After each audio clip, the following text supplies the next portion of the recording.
Chers amis, bonjour. Je suis très heureux de participer avec vous à ces 20 ans de l'ANAE.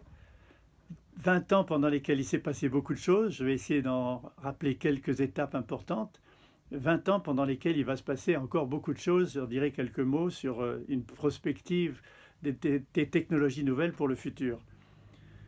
En 1996, au moment de la création d'ANAE, il n'existait ni Facebook, ni YouTube, ni Wikipédia, ni Google, ni iPhone, ni iPad. Un iPhone qui m'aide à communiquer avec vous par cette vidéo. Mais il y avait déjà Ourtin. Entre 1980 et 2004, l'Université d'été de la communication, qui s'est rendue célèbre dans la France entière, nous avait déjà expliqué l'avantage du numérique, l'avantage des réseaux de communication multimédia, et c'est l'endroit où j'ai vu pour la première fois des démonstrations très détaillées d'Internet, déjà à l'Université d'été de la communication.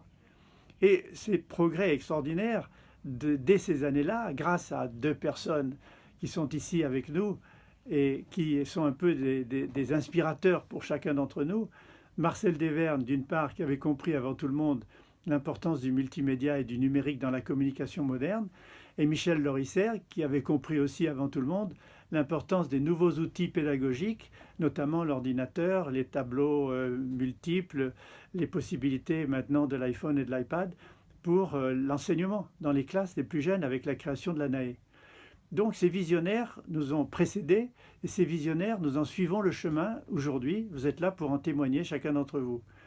En 2005, en mai 2005, j'ai pensé qu'il serait nécessaire de créer un outil de communication numérique avec le tout début des réseaux sociaux, de manière à ce que les gens puissent communiquer entre eux, pas seulement de un vers tous, comme à la télé, mais de tous vers tous, grâce aux réseaux sociaux et grâce à ce qu'on n'appelait pas encore les journaux citoyens.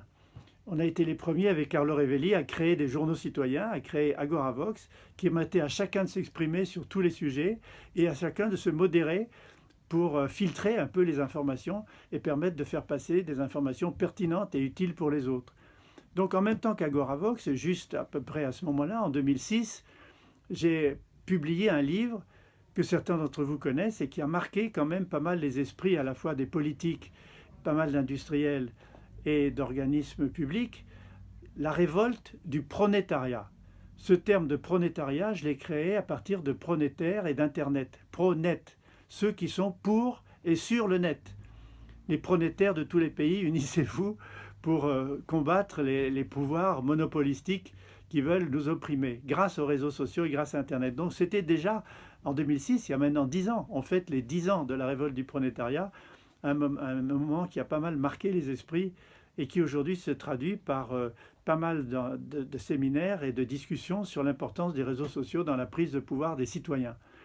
Et puis, en même temps, pratiquement, nous avons eu l'idée de faire en sorte que ces réseaux citoyens puissent servir aussi, et ces journaux citoyens, à la diffusion des méthodes pédagogiques et à la diffusion de la connexion entre eux, des enseignants, des parents d'élèves, des élèves eux-mêmes, des organismes publics. Et ça a été en janvier 2011 le lancement d'Educavox, qui connaît depuis, grâce à Michel Lorisser et à beaucoup d'autres, un succès extraordinaire auquel Marcel a également contribué et qui voit s'accroître chaque jour et chaque mois le nombre de personnes connectées à Educavox, qui apportent des éléments nouveaux pour l'éducation du futur, qui apportent des éléments nouveaux pour l'enseignement des professeurs, pour la mise en contact des enseignants, des parents, des organismes publics qui pensent à l'éducation de demain. Mais ces idées continuent à avancer. Avec des personnes comme Marcel Dévergne ou Michel Lorisser, ils ne s'en restent pas là. Pendant plusieurs années, ils ont suivi, depuis 5 ans d'ailleurs, le forum Changer d'air à la Cité des sciences et de l'industrie que j'ai contribué à lancer, dans lequel on parle de tous les nouveaux sujets de société et surtout comment la société peut se réapproprier les nouvelles technologies de la communication. En juin 2017, ils participeront bien entendu à ce forum Changer d'air Nouvelle Formule, dont le thème, tenez-vous bien, c'est Au travail les robots, la vie aux humains. C'est d'ailleurs le titre d'un chapitre de mon dernier livre, Je cherche à comprendre, le travail aux robots, au boulot les robots, la vie aux humains, c'est-à-dire de développer chez nous des potentialités que l'utilisation de la machine, comme dit la machine mécanique, permet de libérer chez l'homme. La machine mécanique a permis notamment de libérer l'art, la culture, la musique, la philosophie et beaucoup de choses qui font que nous sommes capables aujourd'hui de réfléchir au monde d'aujourd'hui et au monde de demain. Et puis il y a l'idée formidable du carnaval numérique sur laquelle il travaille en ce moment, que nous allons aider à la Cité des Sciences, un carnaval numérique qui consacrera des visualisations de chars numériques, c'est-à-dire permettre à des jeunes d'inventer des chars avec des monstres, avec des sujets intéressants pour eux dans la vie de tous les jours, ou des sujets prospectifs. Ce n'est pas de la science-fiction, c'est aussi la réalité du monde dans lequel ils vivent. Un carnaval numérique que nous avons le plaisir d'accueillir à la Cité des Sciences. Vous voyez que les idées ne manquent pas chez Marcel et chez Michel. Ils continuent aujourd'hui à nous émerveiller et surtout à nous faire participer à des choses qui donnent du sens à ce que nous faisons, qui donnent du sens à nos vies.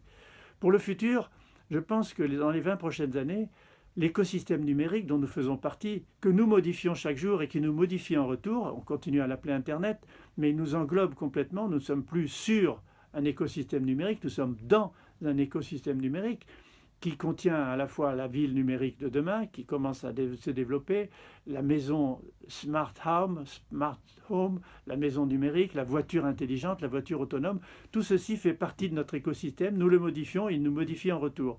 Je pense que de plus en plus, les outils mettables, et pas seulement les outils portables, vont nous mettre en symbiose de plus en plus étroite avec cet écosystème numérique dans lequel nous vivons maintenant. Et ceci, à mon avis, va jouer un rôle très important dans les risques que nous risquons de subir de ce que l'on appelle l'intelligence artificielle et la robotique intelligente.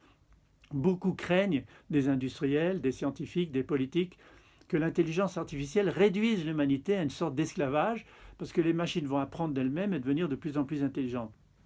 Moi, je pense que non, il y a une voie alternative. Je ne suis pas sûr qu'on la réussira, mais il y a une voie alternative que je décris dans mon livre, Je cherche à comprendre. Cette voie alternative, c'est le fait qu'en symbiose, je dis bien en symbiose, avec l'intelligence artificielle, avec les robots intelligents et avec cet écosystème numérique qu'on appelle encore Internet et que nous avons créé, nous pouvons développer une intelligence augmentée, c'est-à-dire une intelligence qui transforme l'homme, qui change l'humanité et qui nous permet d'aller vers un hyperhumanisme. Pas un transhumanisme qui est égoïste, narcissique, élitiste, qui se concentre sur l'individu, mais un hyperhumanisme qui permet de débloquer dans notre cerveau, de développer des qualités humaines qui sont là, à l'état potentiel, elles existent, la fraternité, l'amour, l'altruisme, le respect de la diversité, la solidarité, la générosité, le respect des autres, ils sont là, mais inhibés aujourd'hui par la compétition, par la concurrence, par les rapports de force et le fait que nous avons trop tendance à regarder les rapports entre les gens d'une manière égoïste et individualiste. Donc je pense que l'intelligence artificielle, au lieu d'en avoir peur, nous devons au contraire l'utiliser en symbiose avec nous pour développer l'information, développer la connaissance, développer de nouveaux territoires de connaissances.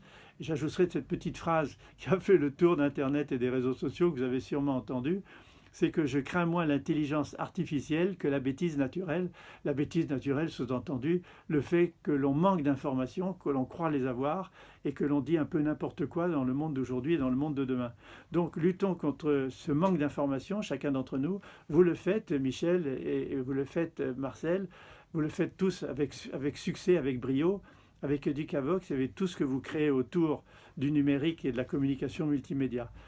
C'est pourquoi je me réjouis d'être au prochain 40 ans de l'ANAE.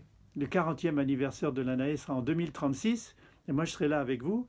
C'est une date très importante pour moi parce que ça représentera mon 99e tour autour du Soleil. Je suis en orbite comme vous autour du Soleil et j'aurai fait en 2036 mon 99e tour et je serai prêt à fêter un centenaire que je compte passer avec vous à Bordeaux en amitié et en prospective.